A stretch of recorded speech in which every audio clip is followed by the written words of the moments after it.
If I had to ask you to imagine an engineer, what is the likelihood of you picturing a woman? When thinking of an engineer, most of you would most likely think of a geek in glasses, like one of the characters from The Big Bang Theory, or a young guy with a hoodie, sitting in a dark room with maybe three large screens scrolling through code.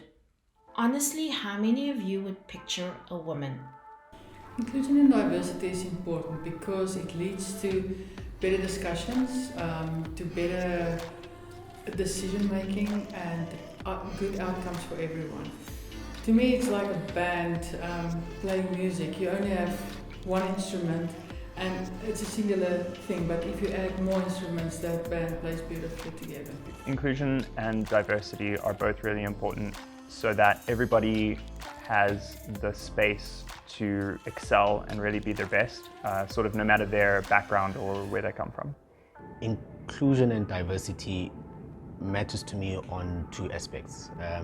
Firstly, on a personal note, it's because if we all have the responsibility to make sure that we uplift each and every single one around us. And by ensuring that we create an inclusive industry and an inclusive sector, we make sure that we grant opportunities to as a wide range of people as possible. On a professional note, inclusion and diversity is important because it directly correlates to the quality of work that we put out. If we have a diverse and inclusive team of people that are working on a project, it means that we get to have different perspective to our solution and thereby building better solutions, particularly in software, because everything we build at the end of the day has to be used by people. Otherwise, it's all useless. And so the more diversity we have in the team that builds those solutions, the more of these scenarios we can actually catch and the more well-rounded our solutions end up being. Organizations that are diverse in age, ethnicity, and gender tend to perform better. Diverse teams means more innovation.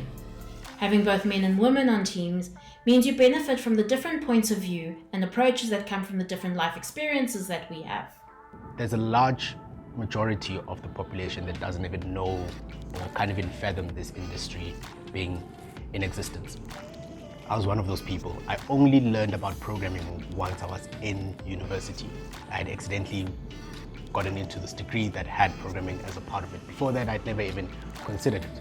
And so we need role models. We need people that we can identify with to go back into their communities and say, this is what I do. And by simply showing people the power of what we do and the fact that they are represented in this industry, I think that'll get quite a lot of people interested in the fields as well. We should be encouraging and supporting these girls to study these type of subjects and offering more platforms for them to nurture their talents, starting with something as simple as the toys we offer these girls. Yes, you can be a princess, but be a smart princess who can build things. I think we need to start, pre-tertiary education. The girls, or both girls and boys actually in high school, if we start pushing the idea of studying subjects that will at least lead you into that once you go to tertiary. I think right now most of the kids, okay, I know at least in the township, it's about, I want to pass matric and get out of it, but it's what are you studying and what are you going to do with your matric certificate after that? Because studying subjects that are not really going to help you get into the STEM field, that is where the biggest issue is, I think, now. And also, I don't know, we need to go back into the home and our community.